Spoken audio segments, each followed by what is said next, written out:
आज चाहिँ मलाई किन यस्तो अपरझटमा हस्पिटल जानु पर्यो त? के थियो त्यस्तो कारण? हजुर, फाइनलमा आइसकेपछि मैले भ्लगको साथमा म चाहिँ आज टिचिङ हस्पिटल जाँदैछु गाइज। किन जाँदैछु भन्ने कुरा तपाईँलाई भिडियोको अन्तिमसम्म हेर्नुभयो थाहा भइहाल्छ। भिडियोलाई अन्तिमसम्म हेर्नु होला, लाइक सेयर सब्सक्राइब गर्दै तपाईँसँग है। त्यो गाइजहरू हेर्नु सक्नुहुन्छ, म यता आइसकेछु। यहाँ चाहिँ राखेको भवन गाइजहरू, यहाँ चाहिँ यो भवनको यहाँ होमस्टेदेखि भ्लग सुरु गर्छु भनिरहेको थियो। त्यहाँसम्म चाहिँ निर्माण कार्य चलिरहेको थियो र म चाहिँ अब यतादेखि अब अगाडि आएर भ्लग सुरु गरेर राष्ट्रिय भवन पनि देखाइदिनेछु है।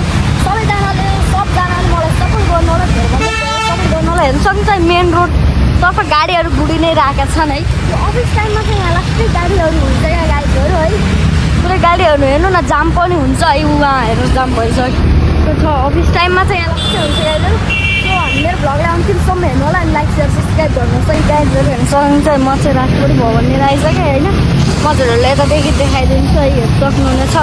म चाहिँ अब हस्पिटल जान लाग्यो, खासैमा प्राथमिक त नदेखिन हस्पिटलतर्फ जान्छु। हेर्नु होला अन्तिमसम्म जान लागेको भन्ने कुरा थाहा पाउनुहुन्छ लास्ट टाइमहरू। अनि हेर्नु सक्नुहुन्छ यहाँ चाहिँ एउटा के बनि पनि रहेको छ, बट मलाई थाहा चाहिँ छैन है यो के हो भनेर। यदि हजुरहरूलाई थाहा छ भने मलाई कमेन्ट गर्नु होला। यो चाहिँ पेन्सन भएको अरे जेएनजी आन्दोलनमा खै के भएको थियो भनेर मैले सुनेको थिएँ, बट मलाई एक्ज्याक्टली थाहा भएन यो चाहिँ के हो। यदि हजुरहरू आउनु भएको छ, यो देख्नु भएको छ भने कमेन्ट गर्नुहोस् है त्यो के हो भनेर। अन्तिमसम्म हेर्नुहोस् है गाइजहरू। फाइनली गाइजहरू म चाहिँ हेरेर ठ्याक्कै जाँदैछु। ठ्याक्कै मैले बाटोमा चाहिँ BMW भेटेँ क्या गाइजहरू।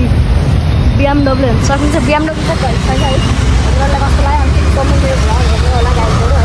सो गाइजहरू अब मैले चाहिँ हिजो हस्पिटलतिर गएर भ्लगहरू बनाइरहेको थिएँ, त्यसलाई कन्टिन्यू गर्न पाएन किनकि हिजो मेरो मम्मीको अपरेसन थियो गाइजहरू। अनि सो त्यसैको लागि चाहिँ म हस्पिटल जाँदै थिएँ, बट के भयो भन्नुहुन्छ भने अब उहाँ अपरेसन थियो, पानी पनि गइरहेको थियो, मैले भ्लग चाहिँ बनाउन पाएन। म आज गएर चाहिँ फेरि मैले त्यो भ्लग बनाउँछु। आजको भ्लगमा चाहिँ धेरैभन्दा धेरै सपोर्ट गर्नुहोस् गाइजहरू। मेरो 10K चाहिँदैन, 1K फलोवर्स छिटो कम्प्लिट गरिदिनुहोस् है।